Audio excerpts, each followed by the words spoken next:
CBN Motors, com Paulo Cruz. Olá, olá, muito bom dia, mais um sabadão ensolarado aqui em Campo Grande, né? Isso me faz lembrar aquela máxima, né? Quando a gente tem esses momentos de muito calor, uma hora essa água que está evaporando, ela desce e vem naquela pancadona, né? A gente não tem previsão de chuva para esse fim de semana, mas eu vi aqui naquelas previsões, semana que vem, parece que vai vir umas pancadonas. Aí fica aquela lembrança, né, para você, motorista distraidão, fica com esses períodos aí de seca, limpador de para-brisa, paleta ressecada, né? A hora que você precisava, que aquela rack no vidro não rola. E também lembrar de completar ali a água do reservatório do limpador de para-brisa, porque naquelas primeiras gotas de chuva que caem, fica aquela meleca no vidro, né? Então você, na hora que isso é insegurança para você, né? Então, e já que hoje o nosso assunto vai girar exatamente em torno disso, né? Segurança. A gente está aqui, tem a grata satisfação de receber hoje aqui nos estúdios o Tenente Coronel Franco Alan, que é o comandante do Batalhão de Trânsito da Polícia Militar de Campo Grande, junto com a Sargento Margarete, que estão aqui nos brindando. Muito obrigado, Coronel, porque eu sei que a sua vida é corrida pra caramba, e cuidar desse trânsito aí não deve ser fácil, né? E é uma boa oportunidade de você que está nos ouvindo aí pela rádio, pelo Facebook, pelo YouTube, de você interagir conosco, né? Você que tem dúvida, você que tem sugestão, todo mundo tem sempre um palpite para falar do trânsito, né? Então, é a hora de falar com aqui o responsável, né? O Coronel Alan, o Franco Alan, de cuidar dessa parte que é tão sensível, né? O trânsito que influencia tanto em nossa vida. Bom dia, Coronel, tudo bem? Bom dia, Paulo, bom dia a todos, bom dia aos ouvintes sul-mato-grossenses. E Margarete, tudo bem? Tranquila? Bom dia, tudo bem.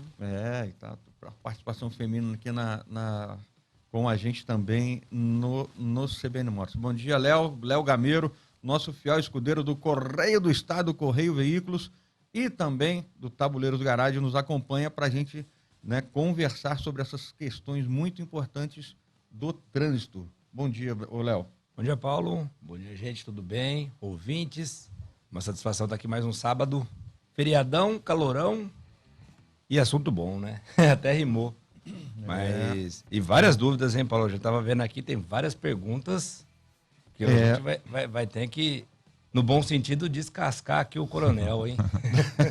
Não, vamos lá. Então, assim, a gente já vai... Primeiro, eu queria, eu tive lá numa reunião que nós tivemos essa semana do GGIT, né, que é um grupo, né, que se reúne com vários órgãos do trânsito, né, para a gente tratar exatamente disso, né, dessas questões que são tão importantes hoje no trânsito. Então, Coronel, primeiro assim, antes da gente, é um assunto bastante complexo, o trânsito, né, porque envolve várias frentes, né, a gente sempre comenta aqui que o trânsito, basicamente assim, você tem o veículo, você tem um condutor e tem também a via. Esses três aí, quando começam a se interagir, nem sempre o condutor é bom, nem sempre a via é boa e nem sempre o veículo é bom, né? E se juntam os três nesse panorama, aí fica uma bagunça, né? Temos realmente várias perguntas aqui de pessoas que mandaram, né? Já foram mandando as perguntas durante a semana que a gente foi divulgando, né? Mas, Coronel, vamos começar falando do balanço que foi divulgado para a gente traçar um panorama do nosso trânsito. Estamos melhor, estamos piorando? Como é que está o trânsito em Campo Grande, né? Quem anda no trânsito, a gente percebe cada vez mais carros, né?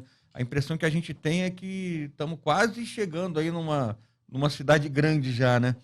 E quem pega aí os horários de picos, né? A gente andando, eu levo criança na escola, criança não, né? Já estão todos galalau, a gente sempre fala, é sempre criança, né? Já a gente começa a enfrentar aquela coisa de se preocupar muito com o trânsito, de ter que buscar rotas alternativas. Como é que está o trânsito de Campo Grande? Está piorando? Está melhorando? A nossa grande referência para poder avaliar essa questão são os números da violência, né? Sob essa ótica, a gente afirma que o trânsito, sob o aspecto da violência, tem melhorado muito na última década, né? Então, a gente tem uma redução drástica nos números da violência no trânsito da capital. Lógico que vários fatores contribuíram para essa redução, né? Então, a gente tem uma intensificação da fiscalização de trânsito, as vias da capital melhorou muito, a legislação foi aperfeiçoada, então o legislador colaborou muito com as autoridades. Um exemplo é a própria Lei Seca, né, que evoluiu, e isso acabou resultando na diminuição da violência. Né? Então, o senhor, a gente, então, estatisticamente, a gente tem diminuído, os acidentes, eles aumentaram ou diminuíram? E com relação a mortes também, né, de trânsito, a gente tem, que é uma coisa que, às vezes, o acidente aumenta porque tem muito carro, mas são aquelas batidinhas, né, menores, né? E aí a gravidade, geralmente, quando tem um trânsito mais travado, aumenta o número de batidas com consequências menores, né? Como é que está essa relação acidente e mortes aqui na cidade? A nossa referência é a década, né? Em 2011, morreram no trânsito da capital 132 pessoas, né? E a gente tinha uma frota menor e a população menor, comparada à frota atual e à população atual. Então, a gente tinha 132 mortes com a frota menor e a população menor. E fechamos o ano de 2017 com 70 mortes no trânsito, com uma frota maior e a população maior. A população tem uma noção. Essa semana, a capital ultrapassou 600 mil veículos sob propriedade do cidadão campograndense. Isso é uma das maiores frotas do país. Nós somos a 14ª cidade do país com a proporção de veículo por habitante, né? Dá quase menos de dois habitantes por carro, né? A média nacional são 4,4 pessoas a nível de Brasil tem um veículo. Em Campo Grande, a cada 1,4 pessoas tem um veículo. É carro que não hein? acaba mais, hein? Então, a gente analisando tudo isso, a gente observa que a política pública em relação ao trato da prevenção da violência de trânsito, né, tem dado certo, e esses números vêm reduzido, muito embora a gente tenha esse aumento de frota e de população. Porque é interessante isso, a gente aumenta o número de veículos, né? E diminui o número de acidentes, né? Então, são vários aspectos, né?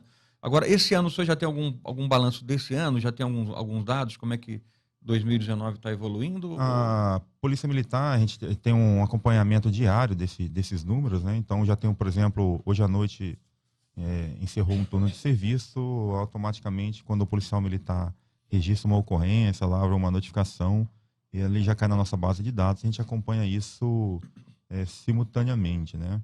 Então, esse ano nós estamos com 4 mil acidentes, né? 4.600 acidentes. Em Campo Grande tem uma média de 40 acidentes por dia, sendo que a metade são acidentes com vítima, né? E a outra metade é acidente sem vítima, né? Então, são aqueles acidentes só com dano material.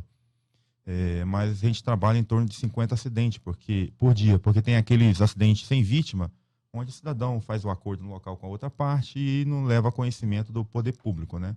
Então, tem uma margem aí que é considerável. Então, a gente trabalha por volta de 50 acidentes por dia. O qual nos preocupa? São os acidentes com vítima, né, que engloba aí a lesão corporal e a vítima fatal, né? Então, acidentes com vítima com lesão corporal e vítima fatal, a gente tem em média de 25 acidentes por dia. Ainda é um número alto, né? Se a gente for analisar. Agora, Coronel, bastante interessante a gente pontuar. A gente daqui a pouco tem um repórter CBN, então a gente já fica monitorando aqui. Talvez a gente vai interromper a pergunta, mas continua, né? O que acontece? Pontos críticos em Campo Grande, né? A gente às vezes tem o comportamento do motorista ao volante é o fator primordial para se evitar o acidente. E às vezes um horário de maior risco, né, uma via de maior complicação, um ponto mais perigoso, dá para evitar e dá para... peraí, se aqui é um ponto mais crítico, eu tenho que ter mais... Não que não vá atenção, mas eu tenho que ter uma preocupação maior. Mais atenção. Né?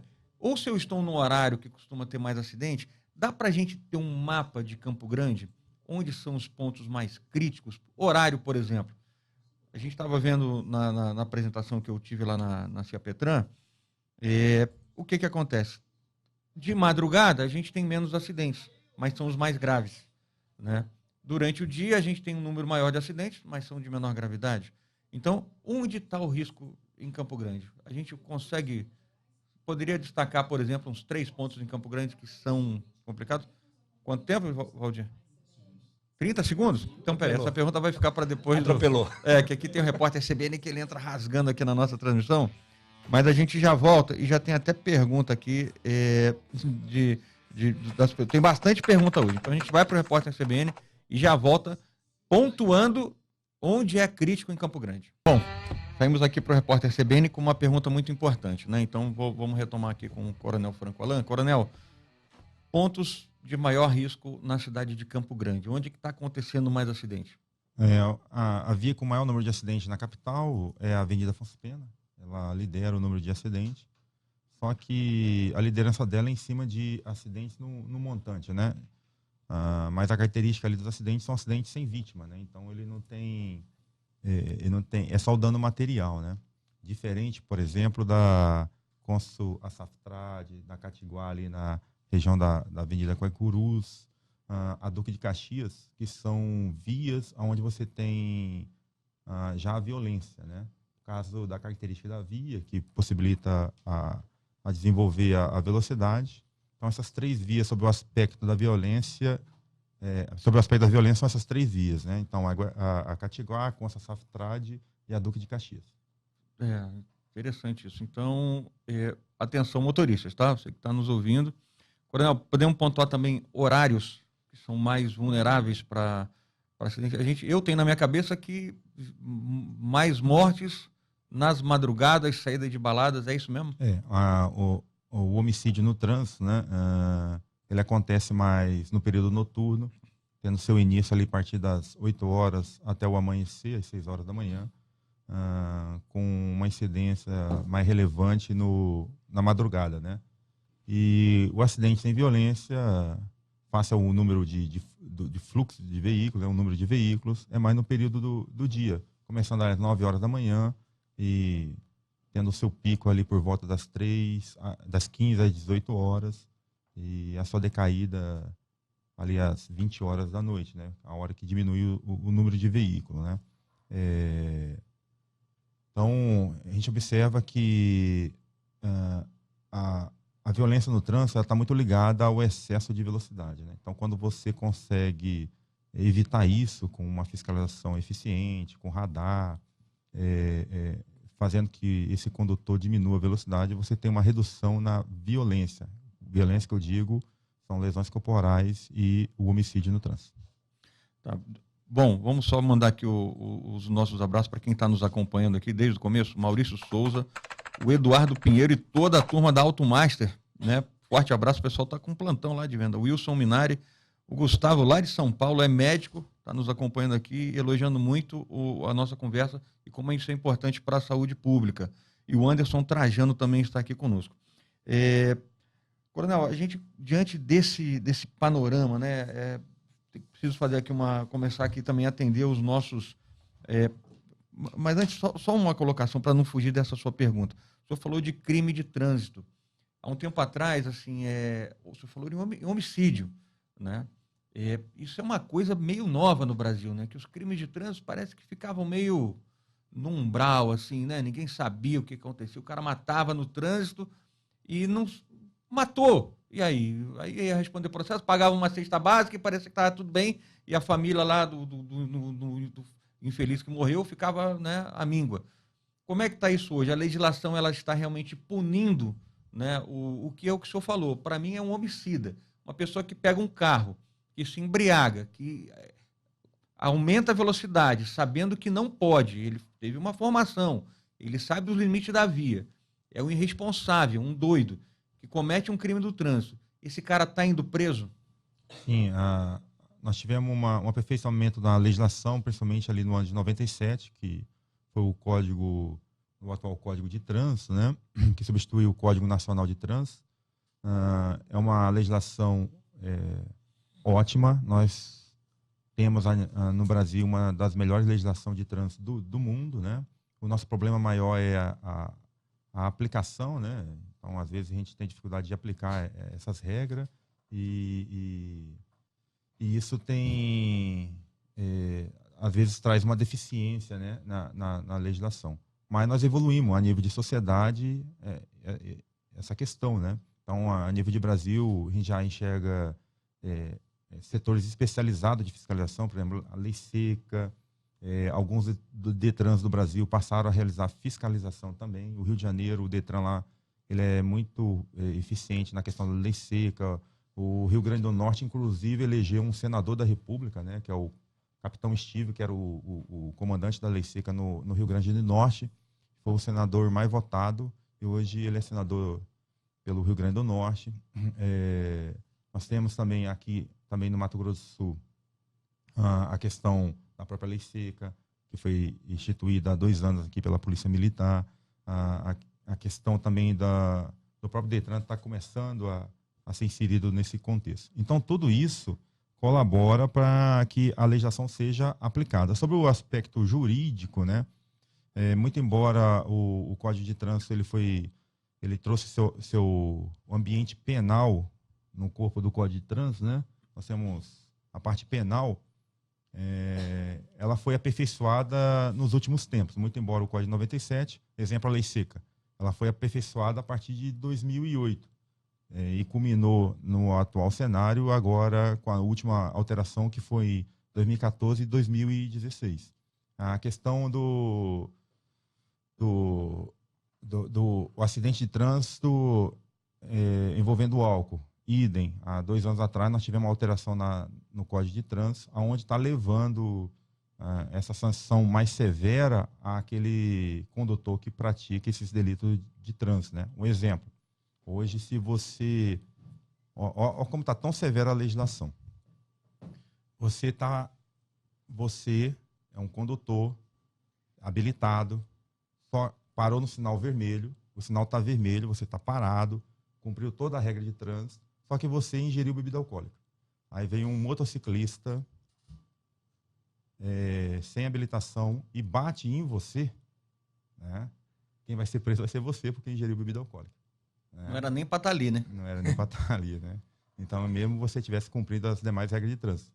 Todos são submetidos ao teste do etilômetro, quando o acidente com vítima, né? Constatando, muito embora que ele estivesse respeitando as regras básicas de trânsito, mas porque ele ingeriu bebida alcoólica, ele risco ali, né? Ele que é preso.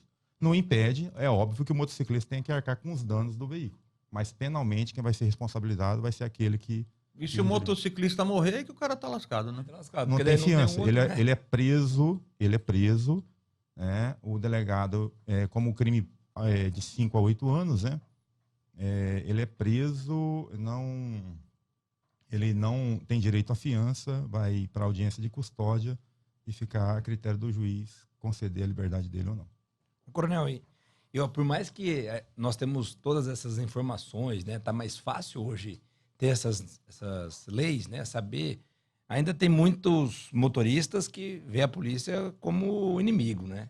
E não é bem assim. A gente até comentou aqui alguns programas atrás que a polícia, os órgãos que fiscalizam estão aí para nos ajudar e nos auxiliar. E aí o João Pedro Juliano ele está perguntando aqui: o que acontece com o motorista se recusar a fazer o bafômetro? Em relação à regra do álcool, nós temos 2 cenários, né? O primeiro cenário é você conduzir no veículo, não se envolve acidente, mas é parado por uma blitz, por exemplo. Sim. Né? Nesse caso específico, você é convidado a fazer o teste do etilômetro. Sabemos que no Brasil ninguém é obrigado a produzir prova contra si próprio, né? Ele tem o direito a se recusar, né? Ele se recusando, a partir do momento que ele se recusa, ele é tratado pela autoridade ali, o policial militar, como um embriagado. Isso por regra legal, né? Se ele se recusar e não tem característica de que está embriagado, extremamente embriagado, ele só vai sofrer sanções administrativas. Ele vai ser autuado com uma multa de R$3.000, vai perder 7 pontos na carteira, vai ter a habilitação recolhida e suspenso. Agora, se ele apresentar característica de embriaguez, por exemplo, olhos vermelhos, exalando cheiro de álcool, né, ou cambaleando, não conseguindo escrever, ele é tratado como se tivesse feito o teste do etilômetro e ultrapassado o limite da embriaguez, que é 0,33 miligramas de ar expelido dos pulmões. É como se ele tivesse feito o teste, né, e reprovada na questão do crime, né? Então, nesse caso específico, muito embora ele se recusou, ele vai ser preso também, só que nesse caso o policial vai lavrar um termo de constatação e vai constar lá Ele no está termo visivelmente, embriagado, né? citando quais são as características, né? Esse é quando ele se recusa. Agora, se ele realiza o teste, né, e reprova no teste, se ele fica entre 0 e 0,33 miligrama, é só administrativo. Se ele ultrapassa esse valor, ele, além das sanções administrativas, que é perder a carteira, R$3.000, perder a carteira que eu digo suspensão, menos 7 pontos, ele também é preso, né, e conduzido a uma delegacia de polícia. Ok? Então, esse cenário é quando o cidadão está trafegando na via e é parado numa blitz. O outro cenário é quando esse cidadão se envolve num acidente de trânsito. Aí não tem limite nenhum. Se ele se envolveu num acidente de trânsito e tem resultado lesão corporal ou morte, né, a tolerância é 0. Preso na hora. Preso na hora. Sem fiança. Sem fiança, no caso da morte. Né? Na lesão corporal, não. Na lesão corporal, como a pena é inferior a 4 anos, ele é conduzido na delegacia e o delegado vai arbitrar a fiança. Agora, como é Mas vai ter uma boa dor de cabeça, né, pela frente. Vai ser conduzido por igual, né? Então, quando ele se envolve em acidente com lesão corporal ou morte, não há limite.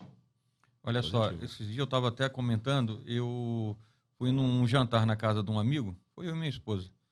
E aí eram vários casais, noite de massas, pessoal, cada um levou uma garrafa de vinho, tudo muito bonito. E aí eu toquei a campainha para entrar, né? Eu, pera aí que eu vou abrir o portão. Eu falei, não, só abre o portãozinho, né? Eu abri o portão para entrar com o carro. Aí quando ele falou, rapaz, você tá sem carro? Pô, você tá sempre testando o carro aí? O que aconteceu? Eu falei, velho, eu vim de Uber. Né? Eu peguei um motorista de aplicativo. Aí todo mundo ficou olhando assim para mim, né? Naquela cara de quarta-feira, sabe? Aí, ué, a gente não vai tomar vinho? Regras são regras, né? Aí um cara falou assim, cara, na boa, só você que tá certo.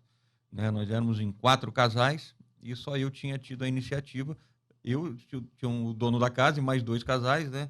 E, pô, os caras foram lá, assumiram um risco. E na saída, eu te dou carona. Eu falei, precisa não, velho, deixa que eu vou com o meu motorista aqui de aplicativo. Porque, pô, não tem cabimento. Né? Não tem cabimento a gente arriscar desse tanto. Não é só pela punição, né? Por você poder ser preso, pagar essa multa, mas é por você pensar que você pode tirar uma vida no trânsito por uma irresponsabilidade, por uma imprudência. Né? Isso vai te acompanhar a vida inteira. Você pode até pagar teus 5 anos lá de cadeia, sei lá quanto, você vai ser condenado. Na consciência, e eu até queria que fosse mais, porque o cara que assume um carro hoje, que assume é igual alguém que está portando uma arma. Né? O carro se torna uma arma na mão de um cara embriagado. Então, é inadmissível. A tolerância tinha que ser 0 para tudo. Essa é a minha opinião. Mas, enfim, né? Vamos lá. Vamos continuar. Paulo, não é só a embriaguez, né? A gente está batendo firme nessa tecla, mas também tem muita questão da irresponsabilidade, né? Eu vejo pessoas que não ingerem bebida alcoólica, mas mesmo assim, na hora de dirigir, se sente um Ayrton Senna do Brasil. Aí acaba... falar que não tem radar, aqui eu vou acelerar tudo que dá. Só que, pô, o cara tá em via pública. A qualquer momento pode surgir um ciclista, um pedestre, né? Situações onde também pode ocasionar morte e coisas piores. Aqui, por exemplo, o Tércio Baggio com a gente, que ele é da PRF. O inspetor já esteve aqui com a gente, inclusive, né, um grande amigo nosso. E ele fala, né? A imprudência nas estradas, excesso de velocidade, ultrapassagem de local proibido. Nas estradas é menos embriaguez. Na cidade talvez seja maior por conta dos bares que estão nos rodeando, né? Sim. Estão ali, vem aqui beber, tá? Eu vi uma propaganda, achei terrível. O cara falou assim, era um festival de chopp, pague 1 e beba 3. E era um lugar longe. Eu falei, velho, quem vai lá só vai de carro, pô. Não, o cara vai sair de lá torto. Pô, tipo de coisa, pô, show de bola, né? Mas, pô, vai induzir o cara a sair bêbado. Vamos para o nosso intervalo comercial e a gente já volta. Pessoal, estamos voltando aqui. A gente tem tanta pergunta aqui. Eu vou começar a fazer as perguntas e a gente, no intervalo aqui, a gente fica conversando. Vai falar daqui a pouco sobre o celular, né? Você que está me ouvindo, você dá aquela mexidinha no celular enquanto está dirigindo? Fala a verdade. Tá? Só aquela olhadinha. Não precisa responder para mim, não. Responde só para você mesmo, tá? Para você não passar... Fica vergonha só com você mesmo, tá bom? Fica envergonhada com você mesmo. Mas olha só, o Eliseu Abraão Guilhem, Ele falou assim, ó, Paulo Cruz, sou nascido e criado em Campo Grande há 53 anos. Acompanho Campo Grande desde o Mato Grosso. Vivi a época em que Campo Grande tinha viaturas e policiais à altura, no número de habitantes e veículos, ou seja, naquela época tudo era diferente, proporcional, e tínhamos um trânsito mais tranquilo com menos incidência de acidentes. Hoje em dia percebe-se que Campo Grande cresceu em população, sistema viário e, evidentemente, mais veículos, e não precisa ser nenhum especialista em engenharia de tráfego para constatar que não existe fiscalização suficiente ao tamanho da nossa atual realidade. Gostaria que perguntasse ao Coronel Franco Alain se existe uma previsão de aumento de efetivo policial e fiscalização à altura do status da capital. Lembrando que também de outro detalhe, é que as lombadas eletrônicas... Ele fez duas perguntas boas. As lombradas eletrônicas estão desativadas já há um tempo. Então, vamos por parte, Coronel, porque tem aqui... primeiro, número de efetivo. A gente sabe que realmente aumentou consideravelmente o número de veículos, falamos isso aqui no comecinho. E aí a gente já responde aqui a pergunta do Kid Alves, que ele está perguntando sobre curso para soldados, né? Então a gente já faz aqui essa pergunta também, se tem essa previsão de aumentar, abrir concursos. Mas como é que está hoje a situação? A gente tem policial suficiente, né? Como é que está a situação? Olha só, se a gente for bater na ótica só da repressão, da fiscalização, a gente nunca vai atingir um cenário ideal, porque a saída não é essa, a saída é a prevenção. E quando a gente fala em prevenção, a gente fala de educação, né? Então, é muito mais fácil e muito mais barato você mudar o seu comportamento, a sua conduta, né? E isso vai impactar positivamente lá no trânsito, porque você vai respeitar a regra, vai respeitar o próximo, e isso vai reduzir a violência no trânsito. Então, você pega países da Europa que tem um efetivo, às vezes, semelhante ou até menor que o nosso. Estou falando do Campo Grande, né? Algumas cidades de lá. E a violência do trânsito é menor. Então, mas por quê? Porque, sob o aspecto da educação, ele é mais evoluído que a gente, então ele respeita a regra de trânsito, não precisando daquele estado, aquele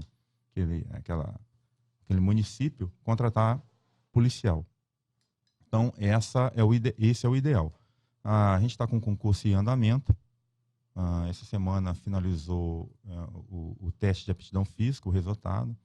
Então, o ano que vem, a Polícia Militar vai estar incorporando aí 450 soldados, né, e 50 oficiais. Então, esse efetivo vai ser direcionado ao policiamento ostensivo. Lógico que o BPTran vai ser contemplado aí com policiais também.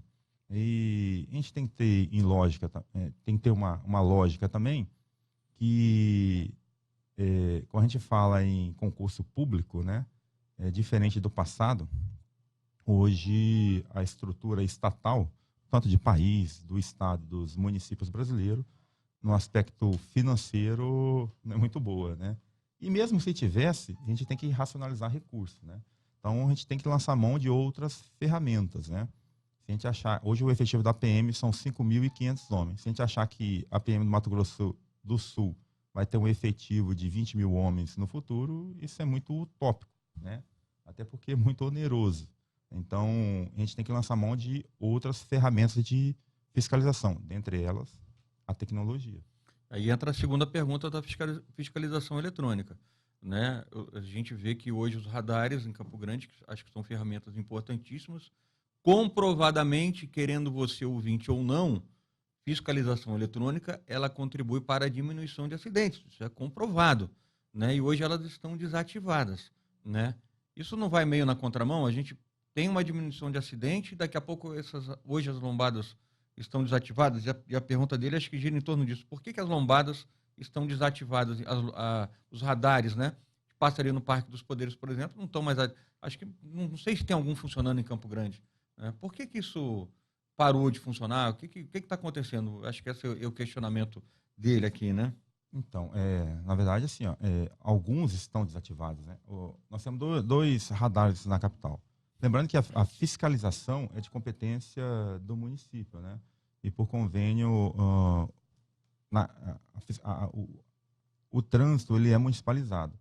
dentro dessa fiscalização específica, né, que é a circulação, e quem tem essa atribuição de fiscalizar é o município. O Estado, ele atua com convênio. Então, o Batalhão de Trânsito, que é Estado, a gente atua fiscalizando a velocidade com convênio no município. Está existindo uma confusão aí. Os radares foram retirados em final de 2016, então ele ficou desativado na capital 2017 e 2018, os radares do município, né? E isso vem fortalecer a importância desses radares, porque quando retirou, nós em 2017 atingimos o menor número da década de mortes, porque tinha radar, 70 mortes contra 132 em 2011, né? Com a retirada do radar, veio aquela sensação de que eu posso dirigir com mais rapidez, etc. Esse número saltou para 85 ano passado. Nós tivemos 15 mortes a mais em 2018 em relação a 2017. Com o retorno do radar esse ano, então os radares voltaram esse ano. Então são as lombadas que são desativadas? Trocaram os equipamentos. Exatamente, está mais moderno e tal. Eles retornaram e nós estamos com o menor número, né? Vamos igualar o menor número da história, que foi da década, né? Que foi 2017. O que ele está se referindo são alguns radares, mas que são de competência do Estado, que acabou o contrato, né? Que estão no Parque dos Poderes. Mas o fluxo de veículos no Parque dos Poderes são insignificantes, não impacta na violência de trânsito. Lá o pessoal já anda mais devagar, né? Até no porque parque, o parque exatamente, ali não tem. Né? Mas mesmo assim, acho que pela cultura eu vejo que as pessoas diminuem, mesmo sabendo que o radar está Isso, porque o desativado. equipamento está lá. O grande problema, quando o município teve, é que a empresa que era proprietária dos veículos retirou o equipamento. Então você não via mais radar e o cidadão passava, né? Isso acabou elevando. Agora, com a atual gestão, voltou os radares e a violência despencou, mas despencou e muito. Muito bom. Estamos indo para o Repórter CBN e já voltamos com mais assunto falando sobre o trânsito. Bom, vamos voltar aqui. Temos vários assuntos aqui para tratar ainda com relação ao trânsito. E, Coronel, eu já vou deixar combinado aqui uma próxima vinda sua aqui. De repente a gente traz alguém da Getran, do Detran, né, para a gente falar de via também, né, porque tem algumas colocações de via, né, as pessoas perguntando como é que fazem conversão, né, quando tem canteiro central. Então é bastante complexo. Mas algo que tem me chamado a atenção na cidade hoje com relação, a gente fala muito da mobilidade urbana, né, essa coisa da eletrificação, né. Essa semana nós tivemos o lançamento do Chevrolet Bolt, só para a gente dar uma pitadinha automotiva aqui no nosso papo. O Chevrolet Bolt é um carro que a gente viu no Salão do Automóvel do ano passado, e é um carro 100% elétrico, né? Custa aí R$175 mil, não é um carro barato, né? Mas tem um pouquinho mais de 400 km de autonomia, e para andar no trânsito é uma maravilha, né? Imagina, né? 400 km de autonomia, você roda a semana inteira em Campo Grande com muita tranquilidade, tá? Semana que vem a gente fala com mais detalhes dele. Mas isso traz à tona essa coisa da eletrificação dos meios urbanos, né? E aí, outro dia eu estava subindo ali a Joaquim Murtinho e um camarada numa bicicleta que tem dois tipos, né? A de pedal assistido e a bicicleta elétrica, elas têm uma diferenciação. E umas pedem mais equipamentos do que a outra, e a gente não sabe diferenciar isso. E, rapaz, o cara subiu aquela rua ali me acompanhando, eu com uma picape, eu parava no sinal e o cara vinha me passava. Chegamos junto lá em cima. Eu falei, pô, esse cara tá no maior lucro, né? Tá gastando só pedal e a tomadinha que ele carrega a bike dele ali e foi embora, né? E eu com aqueles 3 mil quilos de picape, parecia um boneco de Olinda no trânsito, né? A gente em Campo Grande tem essa característica. As picapes acho que atrapalham demais o trânsito. A gente gosta muito, mas picapes são monstruosas, né? No trânsito tumultuado, são veículos que ocupam muito espaço. Como é que está essa questão da fiscalização, né, dessa legislação de bicicletas elétricas? E eu já vi também uns caras, não sei se vocês já viram, os caras é um malabarista, é um artista. Eu não sei como é que chama esse veículo, é uma rodinha só, com duas plataformas, é uma roda. E o cara se equilibra em cima daquilo e ele vai embora, e é uma roda. O veículo, o que é isso aqui? É uma roda que tem motorzinho elétrico, e ele vai embora, né? Só que o cara ele mora perto de casa, anda sem capacete, só com a mochilinha dele, e vai embora, né? E é um veículo que, pela velocidade que ele pega ali, tranquilamente, uns 30, 40 km por hora. Como é que está essa legislação? Essa bicicleta, ela anda na calçada, ela anda na ciclovia, ela anda perto do meio-fio? Isso está meio bagunçado ainda, né? Eu fico vendo. Esse cara do Joaquim Murtinho, por exemplo, ele estava na via, né? Até porque ali não tem ciclovia, não tem calçada, é uma outra crítica, porque falta realmente ciclovia. Toda vez que a gente fala em mobilidade, a gente precisa de dar essa oportunidade, né? Como é que está essa legislação? Como é que funciona esses veículos no nosso trânsito? A discussão do momento.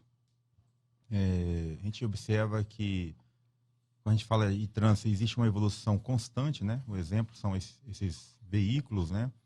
A diferença está o seguinte, sobre o aspecto da fiscalização, né? A legislação passa a fiscalizar e regulamentar veículos acima de 50 cilindradas, né? Que são os ciclomotores, e esses elétricos acima de 300 watts. Então, eles são equiparados, tanto o ciclomotor quanto esses veículos acima de 300 watts.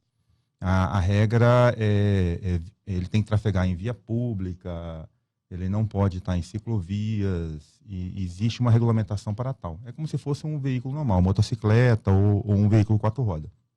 O grande problema são os veículos chamados de autopropelidos, que são os patinetes, são esses essas veículos. Bicicletas, acho que de pedal essas assistido, bicicletas, né? O cara tem que pedalar junto, né? Exatamente. Eu estava lá no trânsito um dia desse, no batalhão, e entrou para mim, é uma motocicleta, ela, né? Mas era esse veículo autopropelido. Ele entrou descendo a Barão do... que o batalhão de trânsito fica na Barão do Rio Branco com a Bahia, bem na esquina, né? Então ele desceu, ele veio pela Bahia e virou na contramão a Bahia mão única, né? E desceu na contramão a Barão do Rio Branco e entrou no nosso quartel, né? Mas fomos secos em cima do rapaz, né? Logo onde, né? E o que nós fizemos? Nada. Porque não tem regulamentação, né? Então, hoje eles estão andando em cima de calçada, em cima de ciclovias, e não há regulamentação. Então, a gente está aguardando uma regulamentação por parte do município, né? Que é um assunto específico de município. É um assunto polêmico, está sendo muito debatido em Câmara de Vereadores a nível de Brasil. Essa semana teve... O primeiro município do Brasil a regulamentar o assunto foi São Paulo, capital, né? Nós tivemos também uma regulamentação no Rio de Janeiro, onde lá exigiu o capacete, aí entraram com uma ação, aí a justiça derrubou essa obrigatoriedade. Então, é um assunto muito novo, né? Poucos municípios regulamentaram. O município de São Paulo, por exemplo, na regulamentação, ele proibiu você deixar o veículo estacionado em cima das ciclovias, esses patinetes, né?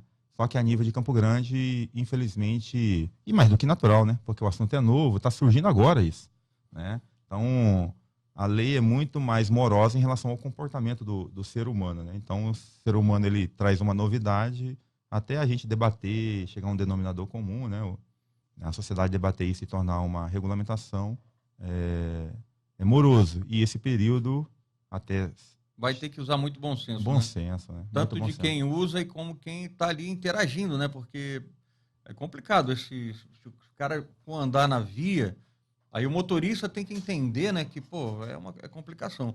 E aí só me traz já um outro assunto aqui para a gente já caminhar para o final, é motocicleta. A gente não pode deixar de falar de trânsito sem falar de motocicleta, que hoje é tida como uma vilã, e a gente já falou isso, eu falei até lá na nossa reunião, que a motocicleta hoje é um dos veículos mais inteligentes que a gente tem. Se a gente fizesse se chegasse e determinasse aqui, ó, o Campo Grande hoje não pode andar moto, hoje é um dia sem moto em Campo Grande, a cidade ia virar um caos, porque imagina quem anda de moto, quem, né, ia entrar dentro de um ônibus ou pegar um carro para dirigir, a cidade ia travar, né?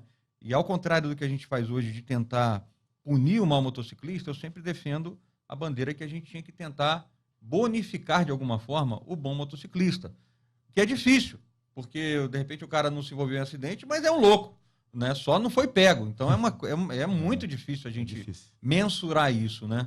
Mas na sua opinião, Coronel, como é que dá para melhorar um pouco essa coisa da moto? Porque é um assunto que eu acho que a gente tem que trazer a debate, né? Não sei se melhorar de alguma forma. Essas faixas que eles pintam de retenção no sinal já melhorou muito, né? A moto ainda é a vilã? Como é que a gente dá para melhorar alguma coisa?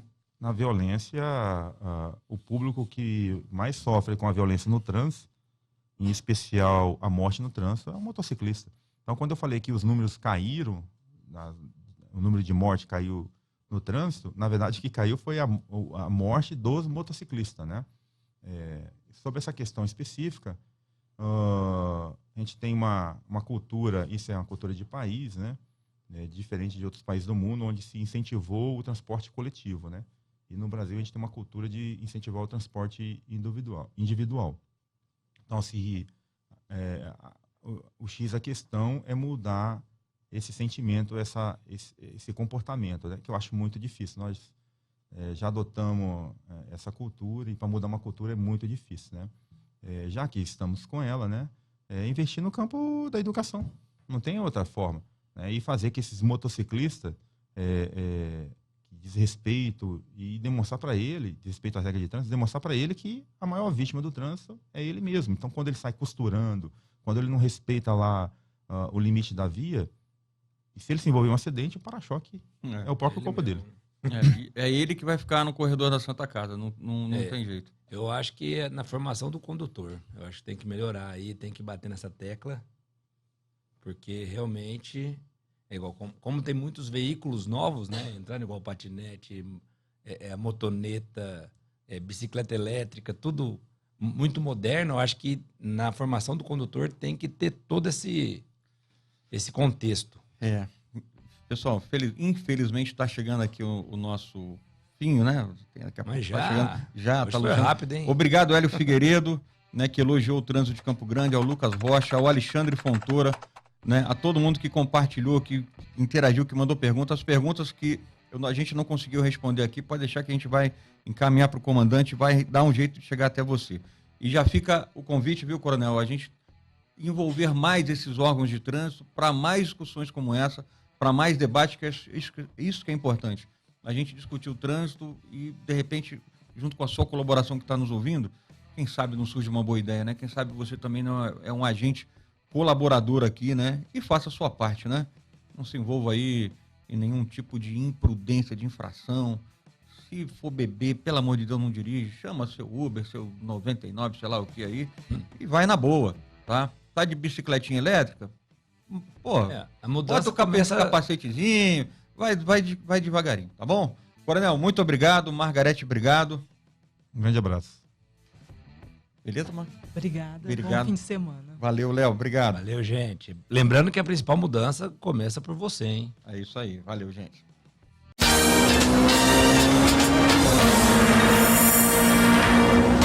CBN Motors, com Paulo Cruz.